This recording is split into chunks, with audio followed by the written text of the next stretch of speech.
Hi, everybody. You're here to learn if you're a three, and if you are, what can you do for your spiritual practice to make you a better version of yourself? So let's talk about the three. The three is in the center of the heart type, okay? And they're called the achiever. They have issues like the two and the four with shame. That is, they're such lovely types, all of them, but oftentimes they don't feel so lovely as they think about themselves. So we want to help twos, threes, and fours to feel more comfortable in their own skin. So let's talk about the really lovely parts of the three. They're active and pleasant, relational, charming, upbeat. I mean, what's not to like, right? And they're also very productive and action-oriented. And so they get the job done. They know how to be successful, and they go for it. They oftentimes don't feel so successful on the inside, but when I look at a class and I figure out who the threes are, it's like, I know they're going to be successful because they just have all the tools that they need, and they know how to get the job done. Now, the shadow side, and I say this to all the threes, is the real danger, especially in our business culture that we have globally, is that you can learn how to be successful, but is that success a reflection of your true, authentic self? Is it a reflection of your heart? Okay? So whatever your major is as a three, are you doing that because you truly love it?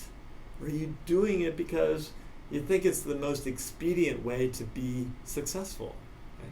And I think threes of all the types will be the ones that are most easily successful, but the danger is that they're not successful in something that really matters.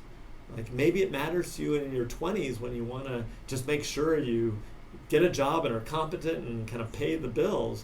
But when you get into your 30s and 40s, is that going to be deeply satisfying? So I think it's really worth it for threes to ask those questions now to begin that process of really sorting through what your heart wants. I've had some threes at HCAS that they're so driven towards being successful that they sacrifice their friends or sacrifice relationships in order to achieve. Okay? Yeah, we already talked about that. They're the most disconnected from their hearts. Okay, here are some threes from recently at HCAS.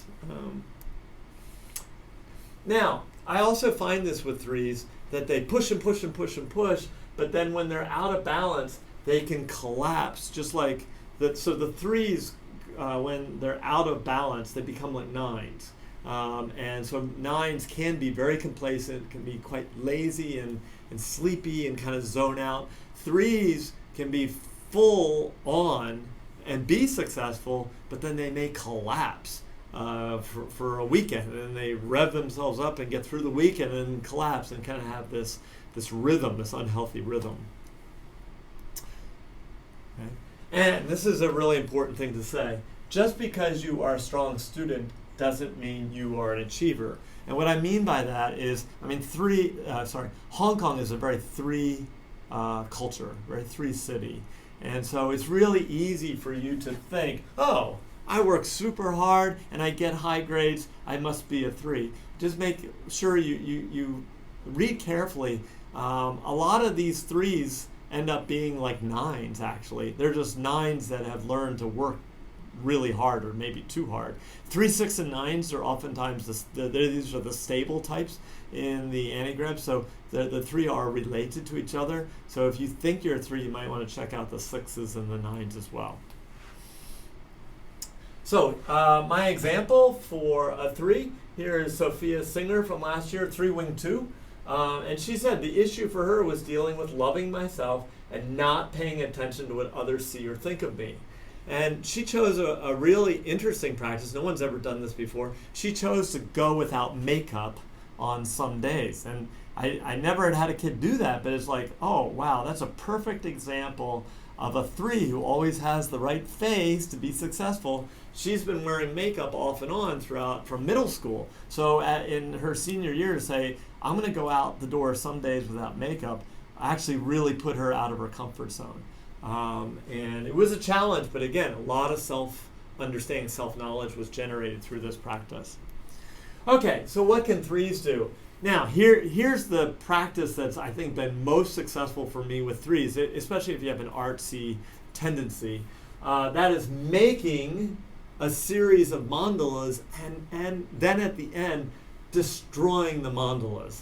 I've had some art students that I've said this to, and when I say this, that make a series of mandalas, and then at the end, I want you to destroy them all.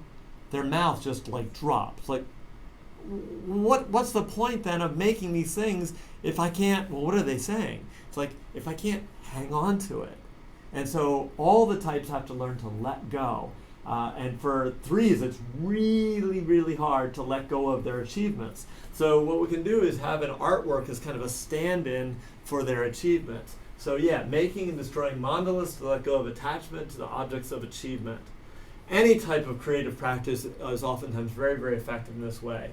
So, but the idea is to use that practice done for enjoyment rather to impress or to build up your resume. Okay? So here's another example. Keep a journal recording times when you act out an image to impress others rather than being your authentic self. Conversely, you can also say, write down the times when you chose not to be an image. You chose to actually reveal your true self. Again, loving kindness meditation is a great practice to get you into the heart center because they're the ones the most disconnected from their hearts. Here's another one. Random acts of kindness unrelated to getting anything for it. But just because your heart wants to, follow your heart. That's what the threes need to learn to do. Okay? And finally, I'd say, although hard to do for a three, meditation can help you practice not achieving. What do you get for sitting for 10 minutes with meditation? Usually nothing. And that's the point, is to let go of attachment, let go of achievement. So even though it's a hard thing for threes to do, I think meditation can be very effective for them. So these are some helpful practices for threes, and I hope you figure it out. If you have any questions, certainly contact me. I'd love to help you work through this issue. Okay, take care. Bye-bye.